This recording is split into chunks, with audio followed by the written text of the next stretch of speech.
बच्चे, इस वीडियो में मैं आप लोगों को ये समझाऊंगा कि बिजनेस, एम्प्लॉयमेंट और प्रोफेशन, इनमें क्या डिफरेंस होता है। बिजनेस क्या चीज़ है, एम्प्लॉयमेंट क्या चीज़ है और प्रोफेशन क्या चीज़ है। हम इनके बारे में तसल्ली से बात करेंगे और तरीके से बात करेंगे। देखो, मैं आपको एक एग्जांपल देना चाहता हूँ। आपने एक आदमी को दुकान पे बैठे हुए देखा होगा, शॉप पे बैठे हुए, या फिर एक फैक्ट्री में कुछ सामान बनाते हुए। अब वो आदमी क्या करता है, वो शॉप में अपना खुद का सामान बेच रहा है, फैक्ट्री में अपना खुद का सामान बना रहा है और बेच रहा है। तो मेरे बच्चे बताऊं, उसे क्या कहते हैं? उसे बिजनेस कहते हैं। अपने खुद के रिसोर्सेस को इस्तेमाल करके लोगों को बेचकर, लोगों को उसको क्या नाम है, उन सर्विसेज को प्रोवाइड कर कर उसके बदले जो आप पैसे लेकर प्रॉफिट कमाते हैं ना, वो बिजनेस कहलाता है। लेकिन इसी शॉप के अंदर कोई एक ऐसा बंदा भी हो सकता है जिसकी ये खुद की शॉप नहीं, जबकि वो शॉप ओनर के लिए काम कर रहा हो। जिसकी खुद की वो फैक्ट्री नहीं, वो फैक्ट्री ओनर के लिए काम कर रहा हो। वो बंदा शायद शॉप ओनर या फैक्ट्री ओनर को अकाउंटेंट की सर्विस दे रहा हो। वो बंदा शॉप ओनर या फैक्ट्री ओनर को एक लेबर की तरह सर्व कर रहा हो। तो इसका मतलब वो काम उसका खुद का नहीं है, वो शॉप ओनर और फैक्ट्री ओनर के लिए कर रहा है। तो इसका मतलब वो बंदा, बताऊं क्या है, वो उस शॉप ओनर और उस फैक्ट्री ओनर का एम्प्लॉय है। और वो किसके अंडर है? एम्प्लॉयमेंट के अंडर है। तो ये एम्प्लॉयमेंट कहलाता है। लेकिन इस शॉप ओनर और इस फैक्ट्री ओनर को ना, अपने बिजनेस से में जो इसने प्रॉफिट कमाया है, इस प्रॉफिट में से कुछ, उस प्रॉफिट में से कुछ टैक्स ना गवर्नमेंट को देना है।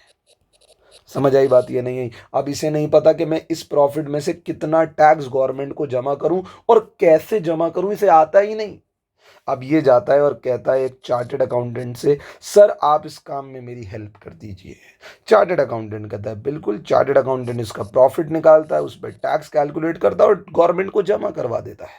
तो अब मुझे बताइए, ये जो चार्टर्ड अकाउंटेंट ने इस शॉप ओनर या इस फैक्ट्री ओनर को सर्विस दी, वो चार्टर्ड अकाउंटेंट क्या कर रहा था? सर, वो एक प्रोफेशन परस्यू कर रहा था।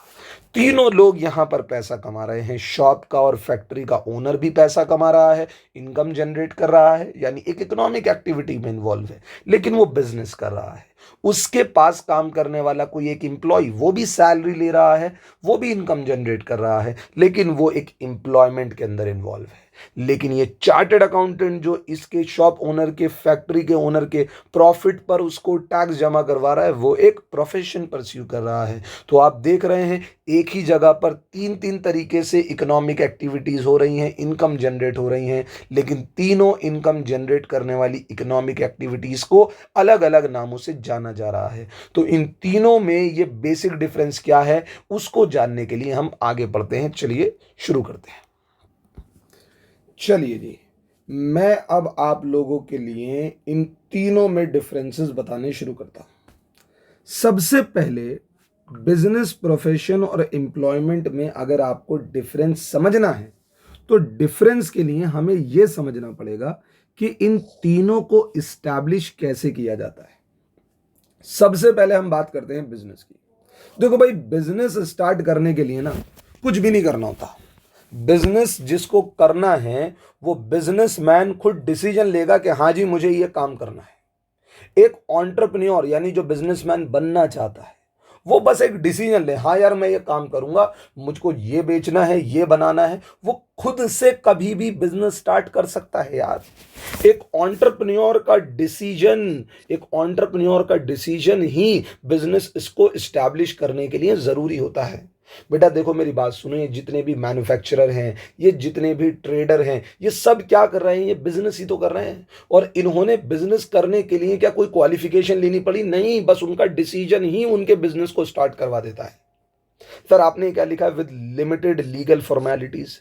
देखो बेटा, ऐसा होता है कभी कभी ना, कुछ बिजनेसेस को स्टार्ट करने के लिए कुछ थोड़ी बहुत लीगल फॉर्मेलिटीज की जरूरत पड़ती है। मान लीजिए आपको एक शराब का ठेका चलाना है, शराब का बिजनेस करना है। तो ठेका चलाने के लिए, शराब का ठेका चलाने के लिए आपको गवर्नमेंट से लाइसेंस लेना पड़ेगा। समझ आई बात नहीं? आपको क्या नाम है, स्कूल ओपन करना है तो आपको उससे गवर्नमेंट से उस लाइसेंस लेना पड़ेगा, लेकिन हर बिजनेस में लीगल फॉर्मेलिटीज़ का होना ज़रूरी नहीं है।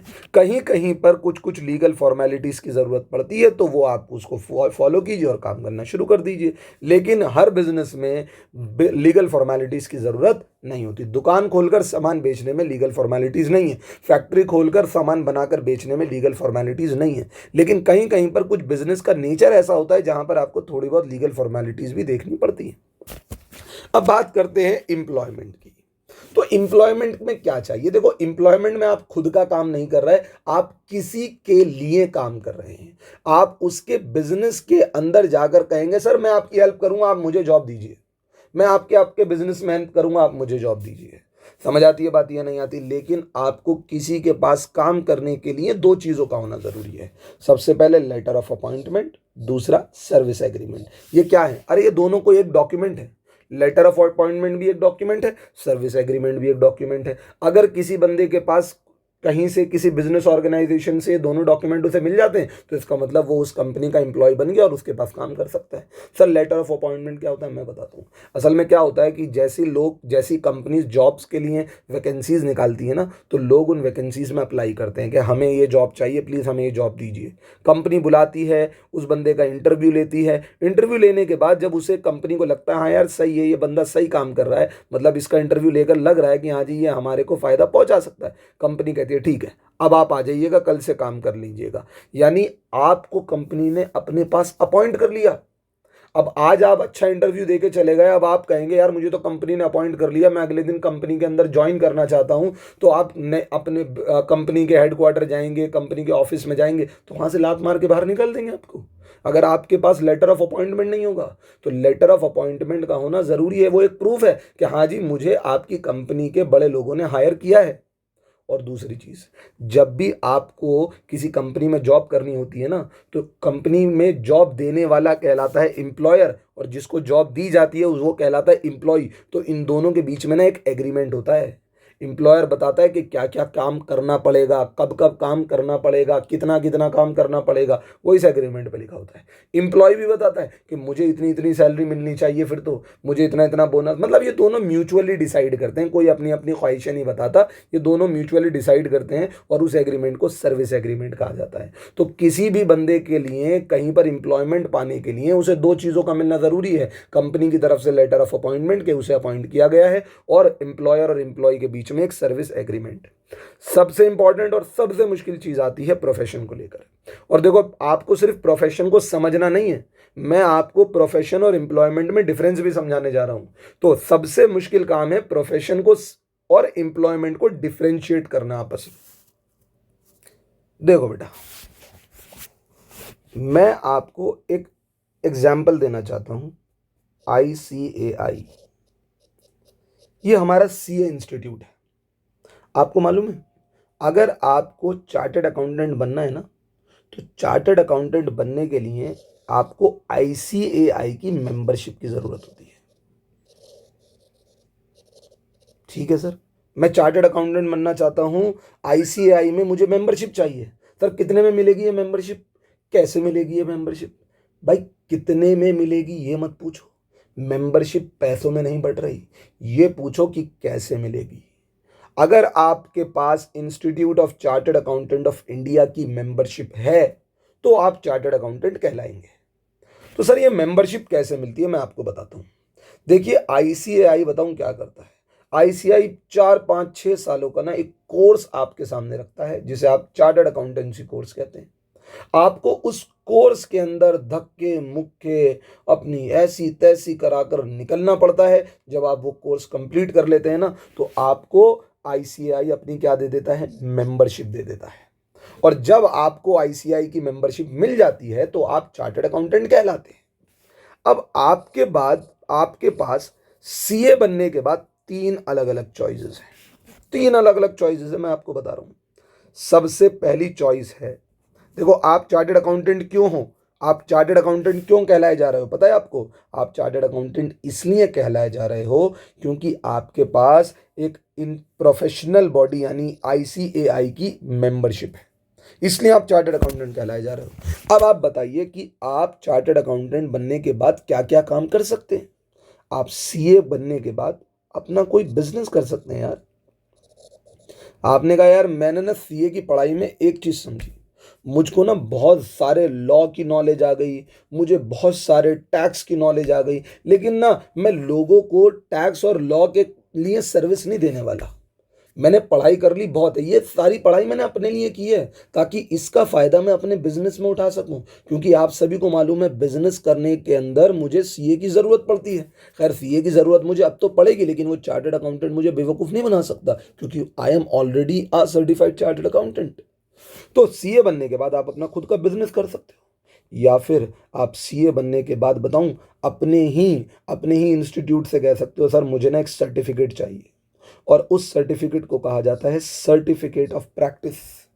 कि ये जितनी भी पढ़ाई मैंने इन 4 5 6 सालों के अंदर की है ना, मैं इसी पढ़ाई को इस्तेमाल करके लोगों को सर्विसेज देना चाहता हूँ। मैं लोगों के इनकम टैक्स भरवाना चाहता हूँ, मैं कंपनीज का ऑडिट करना चाहता हूँ। समझ आई बात या नहीं आती? मैं ना लोगों को बताना चाहता हूँ कि बिजनेस करने के लिए किन किन लॉज को आपको फॉलो करना पड़ेगा। यानी जिन टेक्निकल और लीगल लैंग्वेज नॉलेज लोगों के पास, बिजनेसेस करने वाले लोगों के पास नहीं है, मैं उसमें उन लोगों की हेल्प करूंगा। तो यानी आप बिजनेस के अंदर काम करेंगे? अरे नहीं नहीं, मैं किसी के बिजनेस के अंदर जाकर काम नहीं करूंगा। मैं तो बहुत सारे जितने भी बिजनेसेस हैं, हजारों लाखों बिजनेसेस हैं, मैं तो सबको काम दूंगा, मैं तो सबसे काम करवाऊंगा। मैं लोगों के पास जाकर उनके उनके यहाँ काम नहीं कर रहा, उनके लिए काम नहीं कर रहा। मैं कह रहा हूं आप मुझसे काम करवाइए। आपको टैक्स की नॉलेज नहीं है, आप मुझसे टैक्स भरवाइए। आपको लॉ की नॉलेज नहीं है, मुझसे लीगल कंप्लायंसेस को फॉलो करवाइए। मैं आपका एम्प्लॉय नहीं हूँ, मैं एक प्रोफेशनल हूँ। जिन चीज़ों की नॉलेज आपको नहीं है, उन चीज़ों के लिए आप मुझसे कंसल्ट कर सकते हैं। मेरी बात समझ आती है नहीं आती? लेकिन ये सब करने के लिए ना, यानी जो मैंने सीए के अंदर पढ़ा है, मुझे उसकी प्रैक्टिस करने के लिए एक सर्टिफिकेट की ज़रूरत पड़ेगी। तो वो सर्टिफिकेट ऑफ प्रैक्टिस मुझे दे दीजिए मेरे इंस्टीट्यूट। तो इंस्टीट्यूट कहता है मेरे बच्चे क्यों टेंशन लेता है, तू तू चार्टर्ड अकाउंटेंट तो है, तेरे पास मेंबरशिप तो है, हम तुझे सर्टिफिकेट ऑफ प्रैक्टिस भी देते हैं। जो तूने 6 सालों के अंदर, 5 सालों में, 7 सालों में जितनी भी तूने पढ़ाई की है, अब उससे तू सोसाइटी को फ़ायदा पहुंचा, अपने क्लाइंट्स को सर्विस प्रोवाइड कर। समझ आई बात ये नहीं? अब आप एक चीज देखिए, इन दोनों में सिमिलैरिटी क्या है। फिलहाल मैं इन दोनों में सिमिलैरिटी बता रहा हूँ, बिजनेस में और क्या नाम है, प्रोफेशन के अंदर। दोनों में ये है कि दोनों में अपना काम है, बिजनेस में भी अपना काम है, प्रोफेशन में भी अपना काम है। लेकिन बिजनेस का आपके प्रोफेशन से कोई लेना देना नहीं है। यानी जो आप बिजनेस कर रहे हैं उसमें आपने सीए में क्या पढ़ा, जरूरी नहीं वही चीज इस्तेमाल हो। भाई बिजनेस में आप गुड्स बेच रहे हैं, सर्विस बेच रहे हैं, यानी वो चार्टर्ड अकाउंटेंट बनना आपके बिजनेस में आपकी हेल्प कर सकता है। लेकिन बिना चार्टर्ड अकाउंटेंट बने हुए भी कोई आदमी वो बिजनेस कर सकता था। लेकिन जो प्रोफेशन आप कल कर रहे हैं ना मेरे बच्चे, उस प्रोफेशन के लिए आप चार्टर्ड अकाउंटेंट ही होने चाहिए थे। दोनों में सिमिलैरिटी है कि काम अपना है, लेकिन बिजनेस में वो काम चार्टर्ड अकाउंटेंट के अलावा भी कोई कर सकता था, लेकिन प्रोफेशन में वो काम सिर्फ एक चार्टर्ड अकाउंटेंट ही कर सकता है। समझ आई बात? ये नहीं आती? दोनों में सिमिलैरिटी क्या है? दोनों में आप अपना ही काम कर रहे हैं। अब तीसरा निकल कर आता है एक एम्प्लॉयमेंट। सर मैं ना अपने काम की रिस्क नहीं लेना चाहता, मुझे नहीं पता कि मैं खुद का काम करूं, मेरे पास क्लाइंट आएंगे नहीं आएंगे, पैसे कमाऊंगा नहीं कमाऊंगा। मैं तो किसी के जमे जमाए बिजनेस पर जाना चाहता हूं और उससे कहना चाहता हूं हाँ भाई एम्प्लॉय की ज़रूरत है। मैं एक ऐसा एम्प्लॉय हूं जिसने सीए क्लियर किया है। समझ गए? मैं एक बहुत स्किल्ड लेबर हूं तुम्हारे लिए। तुम बताओ तुम्हें क्या करवाना है, मैं तुम्हारे लिए काम करूंगा, तुम जैसा बताओगे वैसा काम करूंगा। समझ आई बात नहीं? अब देखो, एम्प्लॉयमेंट में जाकर आप किसी एग्जिस्टिंग बिजनेस में जाकर काम करने लग गए, उससे लेटर ऑफ अपॉइंटमेंट लिया, उसके साथ सर्विस एग्रीमेंट बनवाया और काम करना शुरू कर दिया। समझ में आई बात? ये नहीं आती? ये है एम्प्लॉयमेंट। तो मैं जस्ट आपको ये बताना चाहता हूँ, after becoming a chartered accountant you have 3 choices. आप खुद का बिजनेस कर सकते हैं, सर्टिफिकेट ऑफ प्रैक्टिस लेकर खुद का प्रोफेशन कंटिन्यू कर सकते हैं, और किसी के पास जॉब करके एम्प्लॉयमेंट में भी जा सकते हैं। लेकिन अब बात आती है प्रोफेशन की। मुझे आप लोगों को प्रोफेशन के बारे में समझाना है। तो प्रोफेशन के बारे में समझने के लिए एक चीज़ समझनी पड़ेगी। हर आदमी जो अपने आप को प्रोफेशनल कहता फिरता है ना, मैं प्रोफेशनल हूँ, मैं प्रोफेशनल, भैया कानून किसे प्रोफेशन कहता है? कानून कहता है देखो, प्रोफेशनल सिर्फ वो है जिसके पास प्रोफेशनल बॉडी की मेंबरशिप है। जिसके पास क्या है, किसी प्रोफेशनल बॉडी की मेंबरशिप है और उसके पास सर्टिफिकेट ऑफ प्रैक्टिस है। क्या है, सर्टिफिकेट ऑफ प्रैक्टिस। सबसे पहले जैसे मैंने क्या कहा, आईसीएआई अपने आप में एक प्रोफेशनल बॉडी है और आपको आईसीएआई जब अपनी मेंबरशिप तब देता है जब आप इसके सारे एग्जाम्स क्लियर कर देते हैं। सर आपने सारे एग्जाम्स क्लियर कर दिया, आप चार्टर्ड अकाउंटेंट बन गए, आपको मेंबरशिप मिल गई। बट चार्टर्ड अकाउंटेंट होने का मतलब प्रोफेशनल होना नहीं होता भाई। चार्टर्ड अकाउंटेंट के पास और क्या होना चाहिए, सर्टिफिकेट ऑफ प्रैक्टिस होना चाहिए कि जो भी काम आपने इन अपने ड्यूरिंग द कोर्स सीखा है अब आप उसको अपनी प्रैक्टिस में लेकर आना चाहते हैं। अगर आपके पास सर्टिफिकेट ऑफ प्रैक्टिस है तो आप एक प्रोफेशनल कहलाते हैं। समझ आती है बात या नहीं आती? तो मेरे हिसाब से आपको मेरी बात अच्छे से समझ में आई होगी। तो बेटा देखो, बिजनेस के लिए, बिजनेस को स्टैब्लिश करने के लिए क्या करना पड़ता है? कुछ नहीं करना पड़ता सर। एंटरप्रेन्योर का डिसीजन कुछ लीगल फॉर्मेलिटीज के लिए काफ़ी होता है। प्रोफेशन में प्रोफेशनल बॉडी की मेंबरशिप और सर्टिफिकेट ऑफ प्रैक्टिस। एम्प्लॉयमेंट के अंदर letter of appointment and service agreement. अब बात करते हैं बिजनेस, प्रोफेशन और एम्प्लॉयमेंट तीनों इकोनॉमिक एक्टिविटीज़ हैं, तीनों से इनकम जनरेट करी जाती है। लेकिन ये इनकम जनरेट किस फॉर्म में की जाती है तो समझें। देखो भाई, बिजनेस का रिवॉर्ड क्या है, बिजनेस से कैसे इनकम जनरेट होती है। बिजनेस में जाहिर सी बात है, आप पैसा लगाते हैं, रॉ मटेरियल खरीदते हैं, प्रोडक्शन करते हैं, फिनिश गुड बनाते हैं, उसे मार्केट में बेचते हैं और उससे जितना भी पैसा आता है उसमें से अपनी कॉस्ट माइनस कर कर क्या निकालते हैं, प्रॉफिट। सर प्रोफेशन में क्या होता है? प्रोफेशन में आप लोगों को सर्विसेज देते हैं और सर्विस के बदले उससे क्या लेते हैं, प्रोफेशनल फीस। तो यहां पर रिवॉर्ड होता है प्रोफेशनल फीस। और एम्प्लॉयमेंट में क्या होता है, आप किसी के लिए काम कर रहे हैं, मजदूरी कर रहे हैं तो वेजेस मिलेगी, एम्प्लॉय हैं तो सैलरी मिलेगी, कहानी खत्म हो जाती है। ये है रिवॉर्ड तीनों अलग अलग इकोनॉमिक एक्टिविटीज का। चलिए अब बात रिस्क को लेकर करते हैं कि सर बिजनेस में क्या रिस्क है, प्रोफेशन में क्या रिस्क है और एम्प्लॉयमेंट में क्या रिस्क है। देखो बेटा, सबसे पहले ना मैं बिजनेस की बात कर लेता हूँ। बिजनेस की अगर मैं बात करूंगा तो बिजनेस में ना रिस्क एग्जिस्ट तो करता है, रिस्क एग्जिस्ट करता है। एम्प्लॉयमेंट में कोई रिस्क एग्जिस्ट नहीं करता। क्यों नहीं करता? देखो भाई, रिस्क तब आता है जब कुछ आप पैसा इन्वेस्ट करें। एम्प्लॉयमेंट में आपके एम्प्लॉयर ने पैसा इन्वेस्ट किया, आपने थोड़ी। एम्प्लॉयर कमाता है तो अपने लिए, नहीं कमाता अपने लिए। आप तो बस काम करते हैं, जॉब करते हैं और आपको पैसा मिलता है। आपको वहां पर कोई रिस्क नहीं है कि भाई यहाँ पर इन्वेस्टमेंट डूब गई, फलाना ढिमकाना। अरे भाई, आपने तो कोई पैसा नहीं लगा रखा, आपने सर्विस देनी है, आपको उसके पैसे मिलेंगे। समझ आती है बात ही नहीं? और एम्प्लॉयर को आपका पैसा देना पड़ेगा। समझ आती है बात, ये नहीं आती? लेकिन बिजनेस में भाई बड़ा रिस्क होता है। लेकिन बिजनेस का रिस्क ना एक चीज पे डिपेंड करता है, दो चीजों पे, कि बिजनेस का नेचर क्या है और बिजनेस का साइज क्या है। देखो, अगर आप मैन्युफैक्चरिंग बिजनेस कर रहे हो ना तो ट्रेडिंग बिजनेस के मुकाबले मैन्युफैक्चरिंग बिजनेस में रिस्क ज्यादा है। क्योंकि मैन्युफैक्चरिंग बिजनेस में रॉ मटेरियल भी खरीदना पड़ता है, मशीनरी भी खरीदनी पड़ती है, तो वहाँ रिस्क बढ़ जाता है। और ट्रेडिंग बिजनेस में सिर्फ सामान खरीदो और बेच दो, तो वहाँ पर मशीनरीज वगैरह पे इतना ज़्यादा इन्वेस्ट नहीं होता। तो देखा जाए तो नेचर जो है वो डिसाइड कर रहा है रिस्क का फैक्टर कितना है। अगर बहुत सा बिजनेस का नेचर ऐसा है जहाँ रिस्क बहुत ज़्यादा है, कोई नेचर ऐसा है जहाँ रिस्क बहुत ज़्यादा नहीं है। लेकिन साइज पे भी डिपेंड करता है भाई बिजनेस का रिस्क। अगर आप बड़े लेवल पर काम कर रहे हो तो रिस्क ज़्यादा होगा, छोटे लेवल पर काम कर रहे हो तो रिस्क कम होगा। ठीक है ना? तो लेकिन बिजनेस में रिस्क एग्जिस्ट करता है। लेकिन अगर मैं बात करूं प्रोफेशन की तो भैया वहां पर जो रिस्क है ना वो बड़ा लिमिटेड है। क्योंकि प्रोफेशन में प्रोफेशनल डिग्री अगर एक बार मिल गई ना तो प्रोफेशनल डिग्री को मिलने के बाद, सर्टिफिकेट ऑफ प्रैक्टिस को मिलने के बाद आपकी बहुत कम इन्वेस्टमेंट होती है यार। आपको एक ज़्यादा से ज़्यादा एक ऑफिस ही तो बनाना है, कोई बड़ी बड़ी मशीनरी नहीं खरीदनी, कुछ नहीं खरीदना। समझ आई बात नहीं? और मैं एक बात बताऊं बेटा, प्रोफेशनल की लाइफ ना बहुत बढ़िया है। अगर आप एक बार प्रोफेशनल बन गए तो आपके सिग्नेचर की बहुत वैल्यू हो जाती है यार। अब तुम्हारा रिस्क क्या होगा कि पेन खो जाएगा? समझ आई बात नहीं है? दिमाग से चीज़ें, पढ़ी हुई चीज़ें भूल जाओगे। अरे किताबें हैं, एक बार डिग्री मिल गई बस, फिर कहानी खत्म, फिर सब रटना नहीं पड़ता। फिर तो जैसी सिचुएशन वैसी सिचुएशन में काम करना होता है। तो बड़ा लिमिटेड रिस्क है। अब बात करते हैं देखो बेटा क्वालिफिकेशन को लेके। तो बिजनेस के केस में आपको क्या क्वालिफिकेशन चाहिए, प्रोफेशन के केस में आपको क्या क्वालिफिकेशन चाहिए और एम्प्लॉयमेंट के केस में आपको क्या क्वालिफिकेशन चाहिए। मैं सबसे पहले बिजनेस की बात करता हूँ। तो बेटा देखो, बिजनेस के अंदर ना कोई मिनिमम क्वालिफिकेशन का झंझट नहीं है। एक अंगूठा टेक आदमी जिसके पास कोई भी क्या नाम है, कोई पढ़ा लिखा नहीं है, कोई क्वालिफिकेशन नहीं है, वो भी बिजनेस कर सकता है यार। चोल आप देखिए ना, कितने लोग ऐसे हैं, बड़े बड़े लोग जिनके पास ज़्यादा क्वालिफिकेशन ना होने के बावजूद भी उन्होंने कितने बड़े बड़े एम्पायर क्रिएट कर दिए। आपको बनिया बनना आना चाहिए, आपको धंधा चलाना आना चाहिए, कोई मिनिमम क्वालिफिकेशन की ज़रूरत नहीं है। लेकिन प्रोफेशनल बनने के लिए भैया आपको प्रोफेशनल क्वालिफिकेशन की ज़रूरत होती है।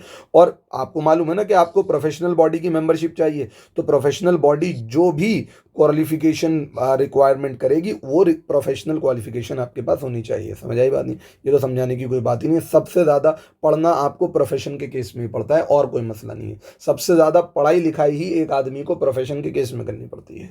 फिर बात करते हैं एम्प्लॉयमेंट के केस में, तो देखो बेटा, बहुत सी जॉब्स ऐसी हैं जहाँ पर कोई क्वालिफिकेशन नहीं चाहिए, लेकिन बहुत सी जॉब्स ऐसी हैं हायर लेवल जॉब, वहाँ पर एक अच्छा क्वालिफाइड आदमी चाहिए।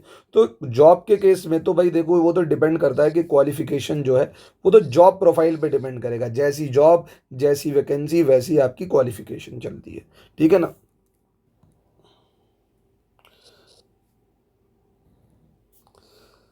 अब बात करते हैं ट्रांसफ़र ऑफ इंटरेस्ट की। सर, ट्रांसफ़र ऑफ इंटरेस्ट क्या चीज़ है?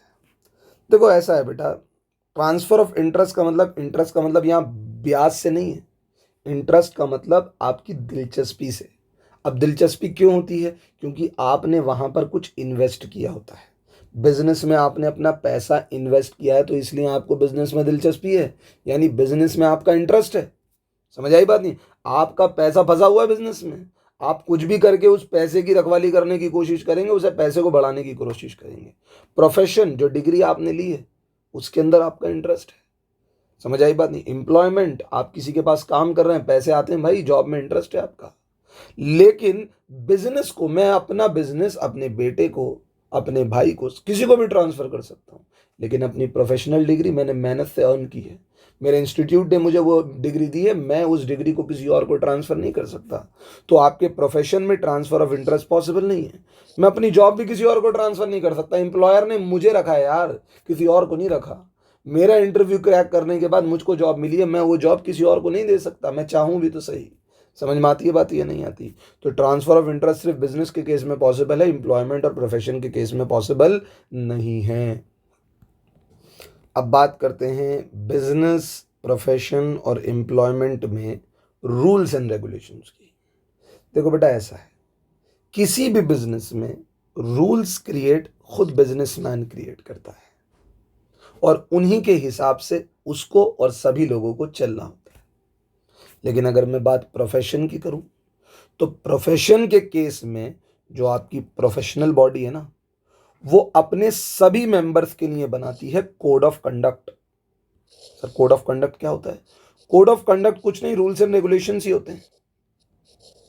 कंडक्ट का मतलब समझते हैं ना, कोई काम करना, और उस काम को करने के लिए बनाया गया है कोई कोड, यानी रूल्स एंड रेगुलेशंस। क्योंकि आप अगर एक प्रोफेशनल है ना, तो आपके पास एक प्रोफेशनल बॉडी की मेंबरशिप है, और आप दुनिया भर में उस प्रोफेशनल बॉडी को रिप्रेजेंट कर रहे हैं। तो वो प्रोफेशनल बॉडी चाहेगी कि उसकी ये इज्जत कभी कहीं जगह खराब ना हो, तो वो इसलिए अपने सभी मेंबर्स के लिए बनाती है कुछ कोड, कुछ रूल्स एंड रेगुलेशंस, और कहती है अपने सभी मेंबर्स से, बेटा एक बात ध्यान रखना, अपने क्लाइंट को सर्विस देते वक्त इस बात को कभी मत भूलना कि आप सोसाइटी के लिए काम कर रहे हैं। अगर आपने कोई भी अनएथिकल काम किया, आपने कोई भी ऐसा गलत काम किया जिससे सोसाइटी को नुकसान हुआ, तो फिर हम आपको नहीं छोड़ेंगे। तो इसीलिए एक प्रोफेशनल को प्रोफेशनल बॉडी के बनाए हुए कोड ऑफ कंडक्ट को, रूल्स एंड रेगुलेशंस को फॉलो करना होता है। सर, एम्प्लॉयमेंट के केस में रूल्स एंड रेगुलेशंस कौन बनाता है? भाई आपका एम्प्लॉयर बनाता है भाई। और एम्प्लॉयर्स के बनाए हुए रूल्स एंड रेगुलेशन को नॉब्स कहा जाता है, नॉब्स। समझ आई बात या नहीं? ये नॉर्म्स बनाते हैं, समझे कि नहीं समझे? Norms laid down by employer, बनाए गए, लेड डाउन मतलब बनाए गए। एम्प्लॉयर जो नॉर्म्स बनाता है, उन नॉर्म्स को एक एम्प्लॉय को मानना पड़ता है। समझ में आती है बात नहीं? होप सो मेरे हिसाब से आपको ये डिफरेंस समझ में आया होगा कि किस तरीके से ये इस्टेब्लिश होते हैं, क्या इनका रिवॉर्ड है, क्या इनका रिस्क है, क्या क्वालिफिकेशन है, क्या इंटरेस्ट को ट्रांसफ़र कर सकते हैं, नहीं कर सकते, रूल्स एंड रेगुलेशंस क्या है। देखो, ये सारी बातें आपको बस देखनी है मेरे बच्चे। आप एक बार बेसिस पर नज़र मारेंगे ना, आपने अगर अच्छे से ये पढ़ा होगा एक बार तरीके से, आप एक बार बेसिस पे नज़र मारेंगे, तो बेसिस पे नज़र डालते ही आपको सारी बात ऑटोमेटिकली क्लियर होने लग जाएगी। ठीक है? तो होप सो आपको ये वीडियो समझ में आई हो। Thank you so much. अब हम मिलते हैं अगली नेक्स्ट वीडियो में।